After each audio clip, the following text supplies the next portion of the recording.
Versa Podcast. Bom dia, boa tarde, boa noite, dependendo do horário. Sejam muito bem-vindos ao nosso Versa Pod Videocast. Castilho, nosso convidado de hoje. Sempre pessoas muito especiais e hoje aqui, a alegria de receber uma pessoa incrível, um grande amigo também, e que vai contar aqui muitas coisas pra gente falar, mas vamos ter que escolher o que nós vamos falar, né? Eloquente, um fala orador, pra caramba, né? Um grande fala orador. bem pra caramba. É. Tem programa agora na televisão, vamos falar TV mesmo, Exatamente, né? Jovem Pan. Aberta, e foi meu professor. Top. Que honra, Eu hein? diria que é um penal. professor de Que todos honra, nós, Renato. Castilho, Professor você de que é todos nós. professor, Um qual grande... nota, que nota você dá pro Cabeça? Bom, se for 10, 10, se for 1000, 1000, né? Capês é um sinônimo de quem conhece, né? E quem ainda não conheceu essa nova geração, vai ter a possibilidade agora de, através da TV também, poder acompanhar. Capês, uma grande alegria recebê-lo aqui. Uma amizade já de tanto tempo, né? Então, fico muito feliz de poder congregar esse momento aqui junto com o Renato e poder saber um pouquinho de você, dessa sua brilhante trajetória como jurista, escritor, político, Promotor. tanta coisa que você já fez, né? Então, Promotor de justiça. a gente quer explorar um pouquinho dessa tua trajetória aí. Conta pra gente. Em primeiro lugar, eu queria agradecer, porque é um prazer estar com dois queridíssimos amigos, pessoas que eu admiro, e admiro porque têm capacidade de empreender e realizar coisas diferentes e úteis, importantes, seja para o direito, seja para a sociedade. Então, você com a Escola Paulista de Direito, você começou lá atrás, do nada, trazendo professores como Ada Pellegrini e Grinover, né, criando pós-graduação, excelência na especialização. O Renato, talvez não, certamente o maior especialista em direito eletrônico, direito internet. Castilho é meu chefe. É meu mesmo? chefe, né, PD? Sim. Então, pronto, aí já não tem para ninguém, né? Pós-graduação de direito eu tô eletrônico. fome com a vontade de Foi comer. dele, meu chefe. Mas eu aprendi que a persistência é que faz a coisa funcionar, porque a gente ficou, acho que uns 4 ou 5 anos com um curso do Renato que chamava ainda Direito Eletrônico. Era esse nome mesmo. Sim. Agora que a gente chama de Direito Digital e tal, mas... E naquela época o curso não vingava porque era novo, né, Renato? Era uma matéria que ainda não tinha tantas questões, tantos Não problemas. tinha iPhone. Não tinha Não iPhone. tinha iPhone. É 2005. Eis que aí a gente, né, por essa persistência, a primeira turma, e hoje acho que em seguida aí, não sei nem quantas turmas que já rodaram, Mais de 50. mas muita. Eu usei graças muito a Deus. ele quando eu fui presidente do PROCON. Tem muitos golpes pela internet. Como é que você vai fazer para reparar o direito do lesado? Então, eu precisava dessa expertise muito importante. É um curso que eu recomendo. Ele é fundamental. Sim, sim. Né? E eu quero também dizer que vamos levar ele no Pânico para ele contar um pouco Maravilhoso. dessa experiência toda, desse conhecimento que ele tem aí. E, enfim, estamos aqui para conversar, para trazer conta a tua história. experiências. Olha, em primeiro lugar, eu acho que você tocou numa palavra que é importante e fundamental. Para quem está nos assistindo, tem muitos jovens também, né, que estão começando, nos assistindo. A resiliência. Isso é a coisa mais importante que existe. Não há como você vencer na vida se você não insistir. Então, você olhando as pessoas que empreenderam e tiveram sucesso, você veja, por exemplo, o Dória. O João Dória, ele empreendeu na área privada. Veio de uma família com muitas dificuldades. Ele empreendeu, teve sucesso, ele insistiu, ele acreditou e depois foi para a área pública e teve o mesmo sucesso. Qual que é a diferença das pessoas que vencem e daquelas que às vezes não têm a oportunidade de triunfar? Primeiro, você tem que acreditar. Acreditar e querer muito. Não faça nada em que você não acredite e não queira muito. Se você não quiser muito, não comece. Porque você não vai se dedicar 100% e não vai conseguir. Então, a primeira coisa é o que você quer. Qual é o seu objetivo? O que você pretende na vida? A partir do momento que você definiu aquilo que você quer e você realmente deseja, não eu quero, não, eu quero. Você então tem que se dedicar, acreditar e ir até o fim. E virão os desafios. E você tem que enfrentar esses desafios. Então, eu primeiro estava no colégio, estudei no Colégio São Luís, era na Avenida Paulista. Agora mudaram o colégio, infelizmente, ia lá visitar, matar a saudade, não está mais lá. Tiraram o São Luís de lá, colocaram agora... Está em frente ao Dante Pazanese, Hospital Dante Pazanese. Mas ali estava indeciso o que eu queria fazer. Então, é a primeira definição que um jovem, aos 14 anos, ele precisa enfrentar. Primeira decisão que você tem que tomar. E a primeira decisão tinha 3 opções. Exatas, humanas ou biológicas. Começava daí. O que eu vou fazer?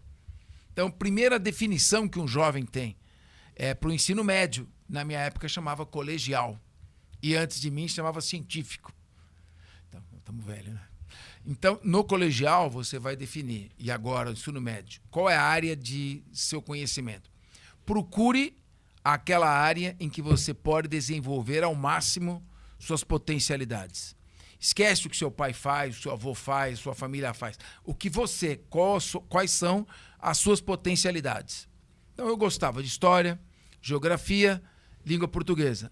Detestava matemática, trigonometria, álgebra.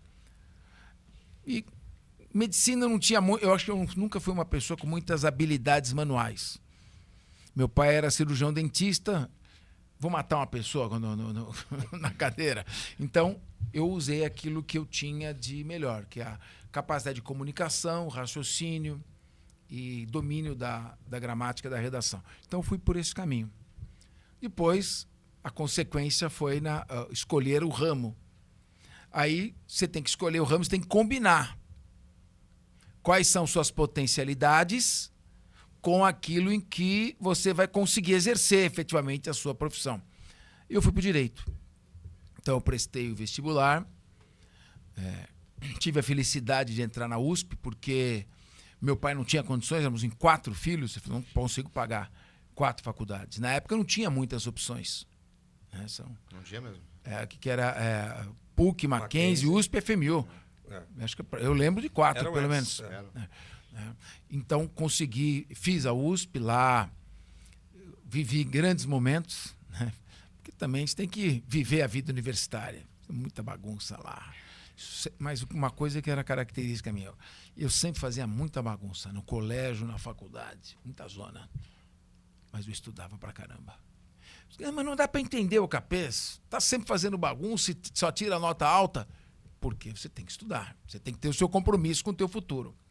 Eu costumo dizer uma frase que o estudo é o passaporte para a liberdade.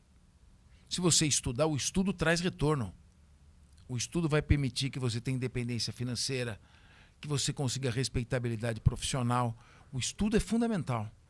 Então, seja leitura, hoje tem dispositivos eletrônicos, né, para você consultar. Eu fico o dia inteiro... A nuvem toda. Sabe o que eu faço? Eu fico assistindo... Estou com uma mania agora. Pego ali sábado à tarde inteiro, domingo, fico vendo documentários no YouTube.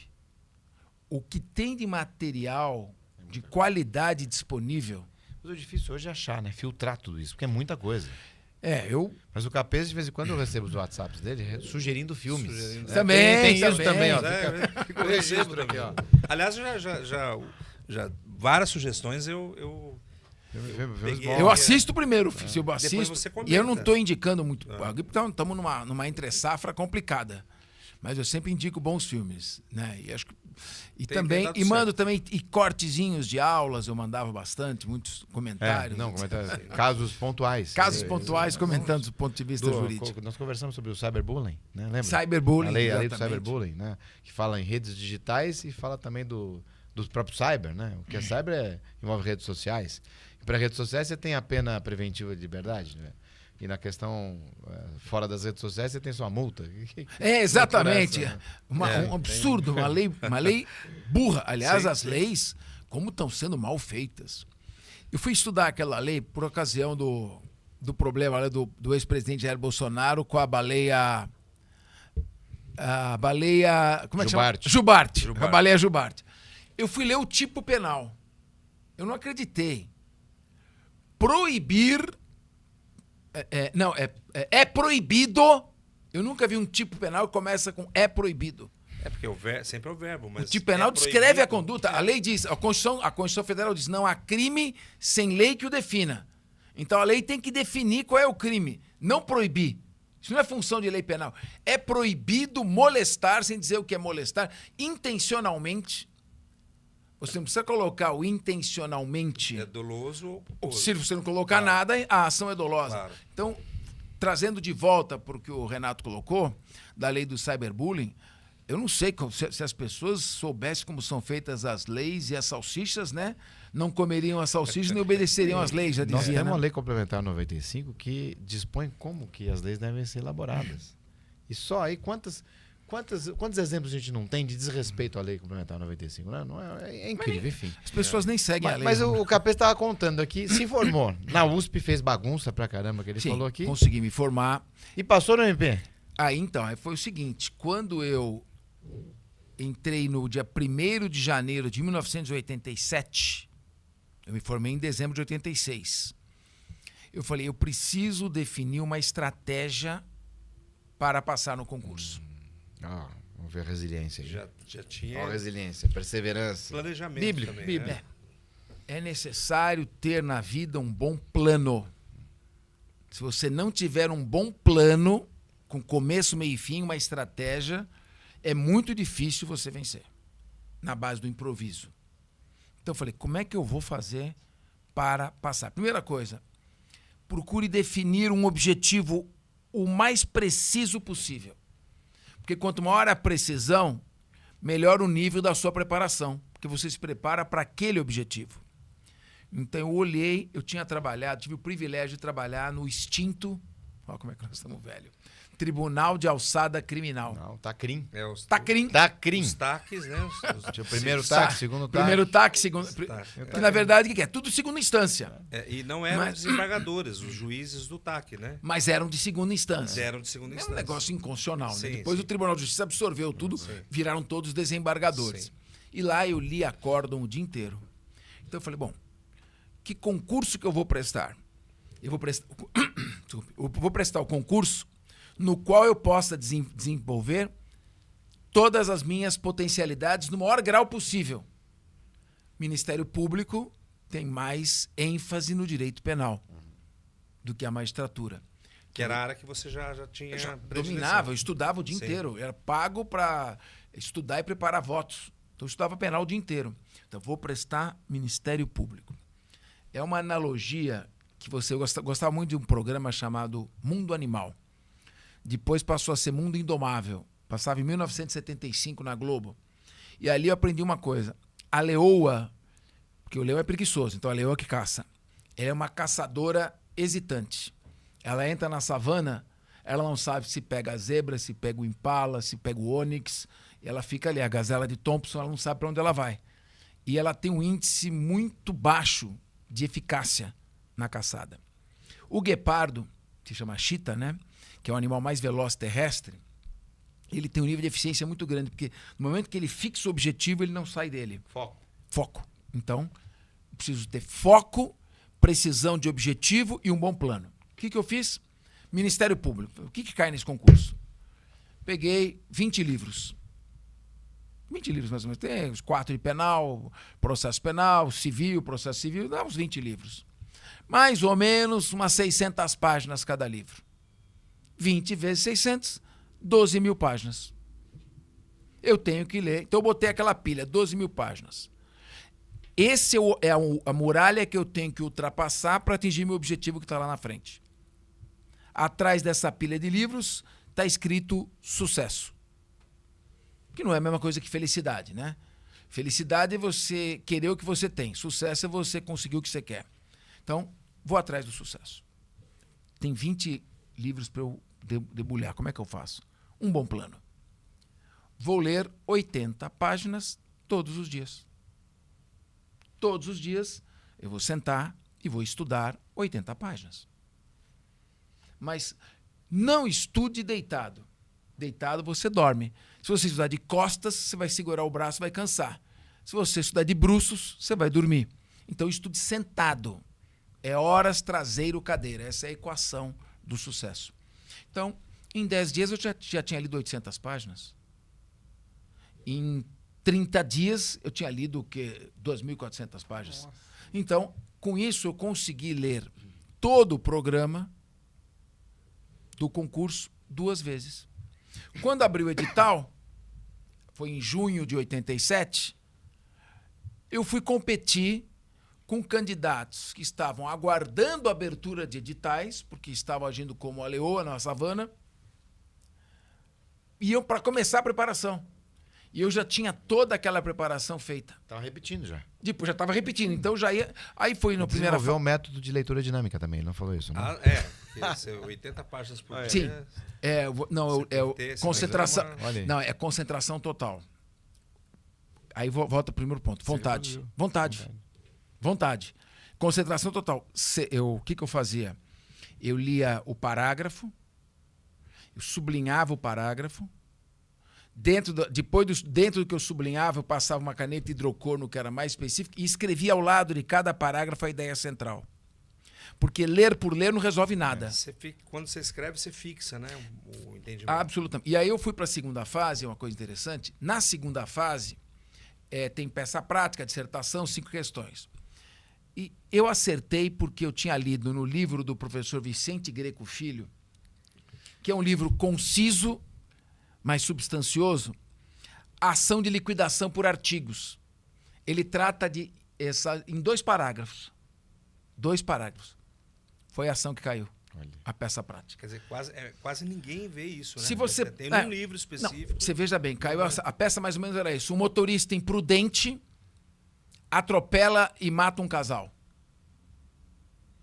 Como representante do Ministério Público, pedir alimentos para os órfãos. Tá. Então o pessoal já entrou com a ação de alimentos pela lei de alimentos por parentesco. Não tem nada a ver. É alimentos em razão de ato ilícito. Isso. Então, uns entraram com ação de rito ordinário, ação de conhecimento. Não, já tinha condenação criminal transitada em julgado. Então, 90% fez o quê? Pegou a sentença condenatória criminal transitada em julgado e entrou com a execução. Título certo. Mas título ilíquido. Você vai cobrar que valor? Isso, não tinha. A condenação criminal transitada em julgado faz título executivo no civil. Mas qual o valor? Você tinha que entrar com ação de liquidação. Foi o que fez a decisão. Então, foi aquela leitura calma, focada naquele dia, que me fez. E aí os colegas vinham, vamos sair para a praia? Não. Mas eu não estou entendendo. Você não está vivendo? O mundo está acontecendo agora. Eu falei, não, o meu mundo está acontecendo daqui a 1 ano. Isso. Quando eu passar no concurso. E aí fui para o exame oral. Quando eu passei na segunda fase, eu já comemorei. Porque eu já sabia que no exame oral eu estava preparado. Então, aí comecei minha carreira no Ministério Público. Eu sempre gostei de júri. Fui para o Tribunal do Júri. Mas começou onde? Foi para o interior ou não? Eu fui. Mandaram como substituto. Comecei em Cananéia. Fui de ônibus para Cananéia. Complicado lá, né? Era longe. Não tinha ponte, era balsa. Uma loucura. Não. Mas faz parte. Eu estava desempregado. Agora eu sou promotor para ir para Cananéia. Jovem, para com isso, né? Praia. E praia, né, também. Toda a vontade do mundo ainda, Fiquei num hotel que era um hotel... Era um hotel do Estado, que depois eu voltei anos para visitar, tinha sido demolido. Era porque o governo tinha um programa de incentivar o turismo. Fomento do... Fumeste, chamava. Isso. E aí depois eu vim para o júri, aí fiquei no Tribunal do Júri até me promover para Descalvado. Depois fui para São Roque, depois Mogi das Cruzes, para Mogi eu dei maior sorte. Porque eu estava em São Roque e me inscrevi para a promoção. Porque na época era entrância Descalvado menor, São Roque cidade média, Mogi a cidade de penúltima entrância, agora é última, e depois ia para a capital. Aí eu me inscrevi. E o pessoal normalmente, quando já tem um que está favorito, que é antiguidade, ele já liga, desiste. Desiste porque vai essa pessoa, assim você facilita o trabalho do Conselho Superior. Em vez de ter 40 nomes, dá o nome que está o mais antigo, que já está em primeiro da lista, e pronto. Ele vai ser promovido porque o critério é antiguidade. Eu esqueci de desistir. Aí eu lembro que o procurador-geral me chamou e falou, nós estamos precisando de você, estamos com um problema. Eu falei, que problema? Todo mundo desistiu, menos você. Você tá lá, você era o último da lista, tinha 40 caras na sua frente. Você vai se promover daqui 5 anos. Mas você não desistiu. Tá? Quer que eu desista? Não, o problema é outro. A primeira colocada, que é a mais antiga, ela se confundiu, ela achou que era uma promotoria civil e não criminal. E ela perdeu o prazo de desistência. Elas estão tentando ajeitar, porque não queremos que uma pessoa que não quer vá. Falei, você toparia? Eu falei, opa. Aí eu dei um salto na carreira. Depois... Mas é coisa de Deus, hein?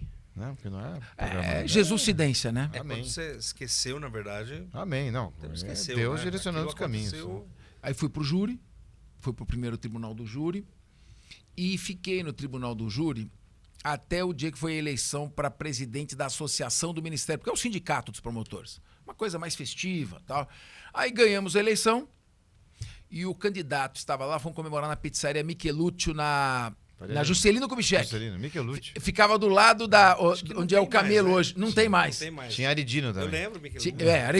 Aridino na Doc Lobo e o Michelutio ficava na Consolação, mas tinha um Michelutio na Juscelino. Na época, né, 92. Aí eu tava lá, o cara que ganhou a eleição para presidente da associação falou pro procurador-geral, que era o doutor Antônio Araldo, falou, pede pro Capês falar que ele fala bem. E eu tava lá no meio. Aí o Araldo, você garoto. Falei, eu? É. A Júlia, né? Você quer falar? Eu? Demorou. É comigo mesmo. Aí fiz um discurso, ele falou, eu quero você na minha assessoria.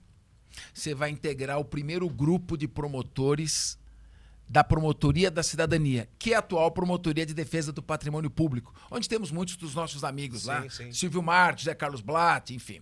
O Saad Maslum passou por lá. Bom, aí eu falei, tá bom. E foi formado o primeiro grupo de promotores, 7 promotores. Bom, essa promotoria depois ela foi para promoção, para criação de cargos. E o procurador já inventou um critério, chamado critério da preferência. Quem já está lá tem preferência para continuar. Não existe esse critério. Mas eu não confiei, me inscrevi por antiguidade e fui. Então eu fiquei nessa promotoria, aí tive casos importantes, né? Era cidadania, então fazia patrimônio público e cidadania.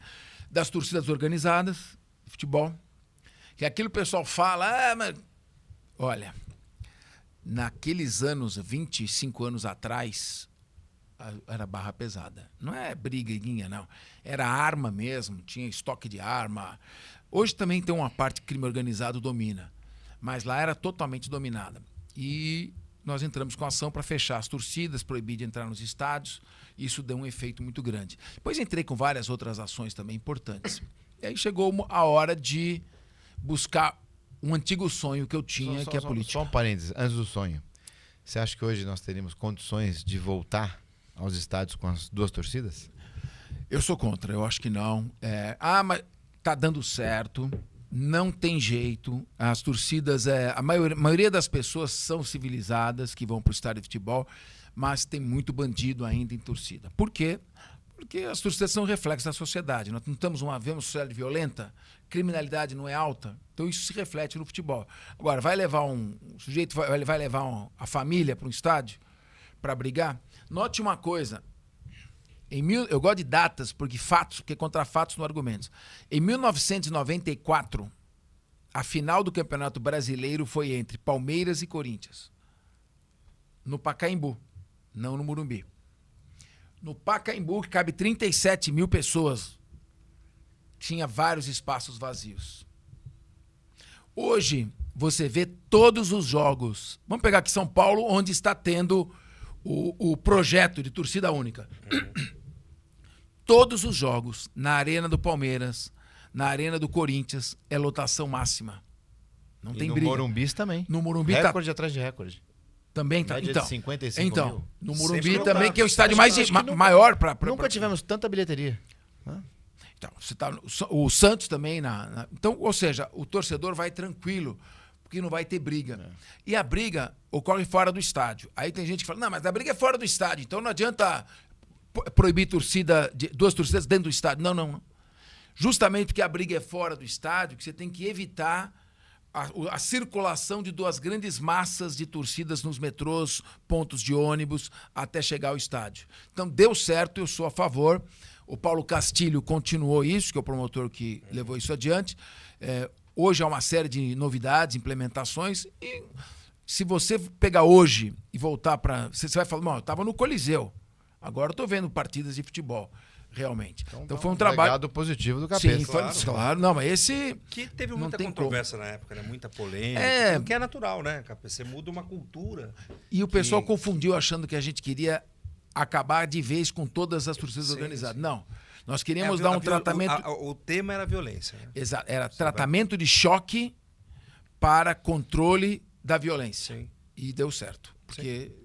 Claro que a isso se somou uma série de outras providências, mas ninguém falava em promotor em futebol. Hoje você não faz nada no futebol sem ouvir o Ministério Público. Claro. E na época não, se falava, quem é esse cara caindo de paraquedas aqui?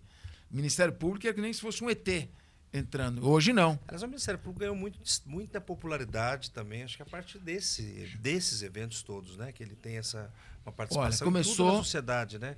No meio ambiente... Tudo. Quer dizer, quando a gente fala que ele é o fiscal da lei, mas não é o fiscal da lei, ele é o fiscal é o protetor da sociedade. Protetor da sociedade. Protetor Exatamente. da sociedade. É isso. Eu dediquei minha vida toda ao Ministério Público. E logo que eu estava no começo da carreira, na promotoria do Patrimônio Público, da Cidadania, você não podia dar entrevista sem autorização do corregedor. Eu quebrei esse paradigma. Tomei processo administrativo, correição... E dei entrevista. Não, o Ministério tem que ocupar o seu espaço. E se não fosse o apoio da imprensa, da mídia, essa aliança, muitas das ações nossas não teriam sido bem-sucedidas. Hoje, eu vejo como um excesso. Essa aliança, em alguns casos, ela é nociva. Nociva para o juiz, nociva para o promotor, nociva para a sociedade. Não é nociva para a imprensa. Mas, na época, você precisava ter essa força, essa aliança. E nós conseguimos empreender várias ações importantíssimas. Né? Depois de mim teve o Blatt com o crime da favela naval. Lá em Diadema, né? Em Diadema. O Silvio Marques com várias ações importantes também. O Saad Maslum chegou a afastar o saudoso prefeito Celso Pitta com uma liminar numa ação.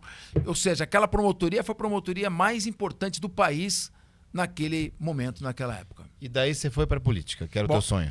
Aí chegou uma hora, eu estava passando o carnaval no hotel Royal Palm Plaza em Campinas. E a gente foi com um grupo de promotores, de amigos. Aí você fica no final do dia, na piscina ali conversando, eles falam, Capês, por que você não sai candidato a deputado estadual? Eu falei, eu? Sai. Eu falei, é uma coisa que eu sempre tive na cabeça. Falei, porque nós estamos precisando de um apoio na Assembleia. Nós não temos ninguém. Ninguém gosta da gente. Então, se você for para lá, vai ser bom para a instituição, com uma estratégia institucional. Eu falei, como eu entrei antes de 88, que eu passei no primeiro concurso que eu prestei, se eu não tivesse passado, não poderia. Eu falei, acho que eu vou falar com o procurador-geral. Ele falou, olha, era o Rodrigo Rebelo Pinho. Ele falou, eu apoio. Acho que é uma ação importante sua para a instituição. Então você pede o afastamento, eu vou te afastar, porque você entrou antes de 88, e aí você disputa a eleição. Bom, foi só eu me afastar e sair candidato, a Procuradoria Regional Eleitoral me impugnou. Dizendo o seguinte, não tem duas classes de promotores, quem entrou antes de 88 e quem entrou depois. É todo mundo igual, ninguém pode. Eu falei, mas está escrito na Constituição? Não, mas não pode. Porque, você sabe, hoje nós vivemos a época do achismo. Não importa o que está na lei ou na Constituição, é o que a pessoa acha, acabou. É o que eu acho. Tribunal de exceção. É isso aí. Aí, nisso, o Carlos Sampaio e o Dimas Ramalho é atual conselheiro do Tribunal de Contas, protestaram. Espera um pouquinho. Nós somos candidatos sempre, que entramos antes de 88, o Carlos Sampaio, eu sou do concurso do Capês, sempre disputei, por que eu não posso? Vamos fazer o seguinte. Quem já era do Ministério Público antes de 88 e já era deputado, pode. Só não pode quem era antes de 88 e está saindo agora. Só faltou dizer, só não pode o Capês. Mas foi assim, foi aquela milimétrica, aquela precisão milimétrica. Aí eu disputei a eleição, aí fomos no Tribunal Regional Eleitoral aqui, perdi por 6-1. Eu achei interessante 2 juízes do Tribunal Eleitoral dizendo o seguinte: eu não entendo muito essa legislação de ministério, então não pode. Ou seja, como se julga normalmente, nas coxas. Desculpa, vamos falar o português, claro, nas coxas. Aí que se dane. Bom, aí eu entrei com recurso, o recurso eleitoral, né, recurso especial eleitoral, fomos pro TSE. O meu advogado, é meu amigo, vou poupar o nome dele, mas é um grande amigo meu, ele falou, esquece, perdemos. Joguei a toalha. Mas aí como é que nós falamos? Resiliência, Isso. Perseverança. foco, perseverança e plano. Isso. Plano. Plano.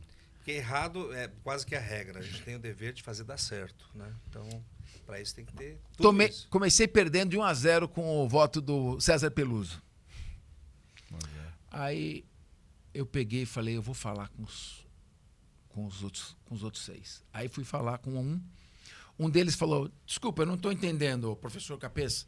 O senhor é o candidato e está falando comigo? Eu falei, é. Mas você é muito atrevido. Estou pensando que você vinha falar de algum outro candidato. Eu falei, mas eu tenho razão, mas eu vou embora com pedido de desculpas. Mas eu não, falei, então tá bom. Você pode falar porque eu defendi muitos perseguidos pela ditadura.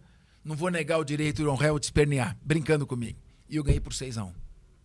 Eu virei o voto, ficou Peluso sozinho. Eu ganhei por 6-1 e iniciei o meu mandato como deputado. Tive 100 mil votos, mais ou menos, na primeira eleição. Trabalhei demais. Me reelegi com 215 mil votos. Trabalhei mais ainda. Me reelegi com 310 mil votos. Foi o mais votado, né? Fui o deputado mais votado. Foram 3 mandatos? 3 mandatos. Sendo E até hoje... Esse último, o mais votado. Deputado mais votado de São Paulo. E até hoje é a maior recorde de reeleição da história da Assembleia de São Paulo. Nenhum deputado estadual se reelegeu com mais do que a minha votação. Mas a Janaína Pascoal se elegeu com 2 milhões de votos e ninguém mais vai passar esse mas ela não se reelegeu. Então, fui. E aí eu falei, bom, o muito torna-se pouco quando se quer um pouco mais. Falei, agora eu quero ser presidente da casa. Fui mais votado. E aí disseram, você não tem a menor chance, a casa é dominada por políticos tradicionais aqui. Mas aí, perseverança, foco e um bom plano. Guepardo, né? É o Guepardo que tem essa... o foco. Aí eu comecei a pensar, falei, poxa, o deputadinho, coitadinho, que está sentadinho, humilde no canto, o voto dele vale um voto. E o deputado que manda na Assembleia também vale um voto. Comecei a formar um grupo dos excluídos. Quando eu vi, o grupo dos excluídos já tinha 40 votos. E aí, claro, teve toda uma articulação para me derrubar. Eu não era o candidato do governo nem nada. Eu era o intrometido que estava chegando ali, caindo de paraquedas. E eu acabei ganhando com 92 votos e 94 deputados. Nossa. Só o 92-2. O outro candidato era o Janazzi, saiu para marcar posição. Que meu amigo, eu gosto muito do Janazzi, do PSOL. Mas ganhei por 92-2. E ali eu pude, então, retribuir ao Ministério Público o que o Ministério Público tinha feito por mim.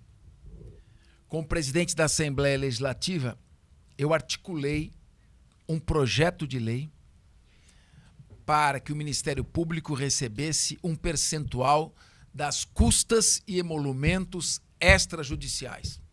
É uma questão jurídica dividida.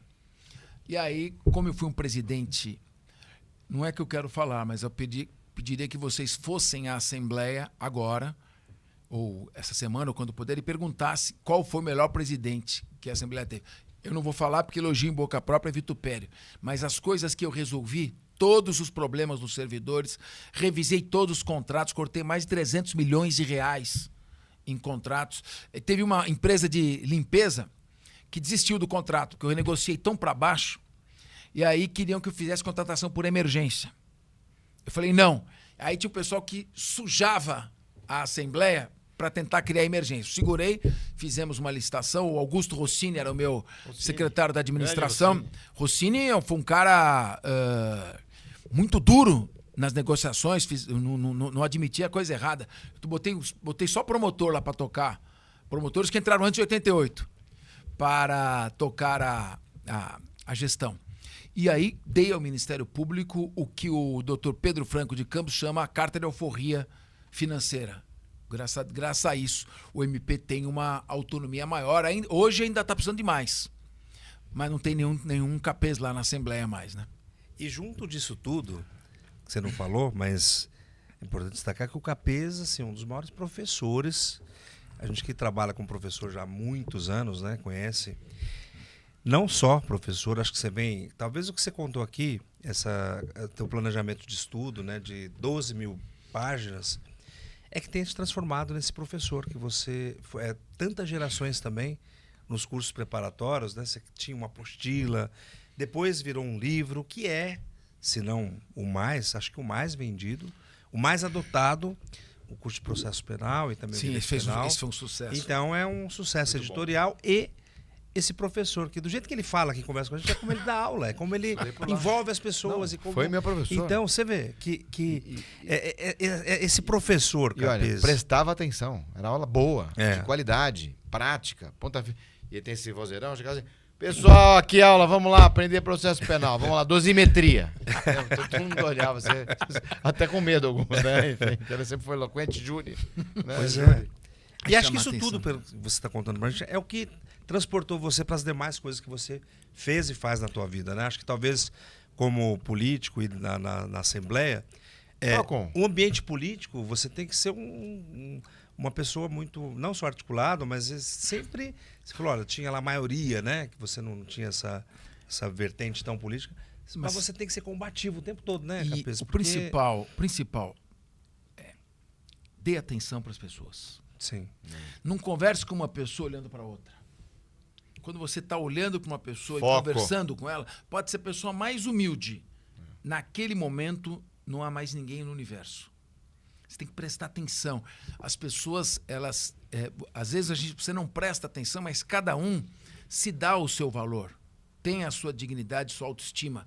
Se você ferir essa autoestima... Eu já dei palestra, várias. Às vezes eu tenho um problema na L5 aqui, mas de você pegar a perna com as duas mãos e sair do carro. E aí eu até falou assim, o diretor falou, o senhor virou pastor, porque o senhor não conseguia nem andar. O senhor falou 1h30, depois eu fiquei parado. Quase 1 hora na fila de autógrafo, sorrindo com uma dor enorme. Esperei até o último, porque cada um que ficou ali merece a atenção. E você falou, para começar a dar aula, eu tinha passado no concurso, fui lá no Damásio. Cheguei lá e falei, tem um promotor, a Carmela falou assim, professor Damásio, saudoso, meu mestre, tem um promotor jovem aí que quer falar com o senhor. Mas ele marcou? Não. Aí ele falou para eu ouvir, pelo amor de Deus, estou super ocupado, ele vem aqui sem marcar, e eu lá. Aí, estava nervoso, aí, pode vir. Aí ele falou, o que o senhor quer, professor, o colega? Vou até fazer. Eu falei, rápido, professor. Eu sou um excelente professor e vou dar um show no seu curso, quero uma oportunidade. Rápido. Ele falou, eu vi, o olho dele brilhou.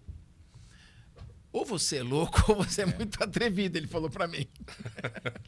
Eu vou te dar uma aula para você falar delitos culposos de trânsito. Tem o Celso Chatene, tem uma pancada de gente que estava nessa aula. Se você é uma classe que não está gostando de nenhum professor, pessoal muito exigente, tem delegado, tem procurador de estado, procurador do município, vai lá, se você segurar essa aula, eu te dou. Segurou. Planejamento, foco, planejamento e tal. Segurei depois. Não. Aí de lá comecei a fazer. Aí você fala o seguinte: estou dando aula.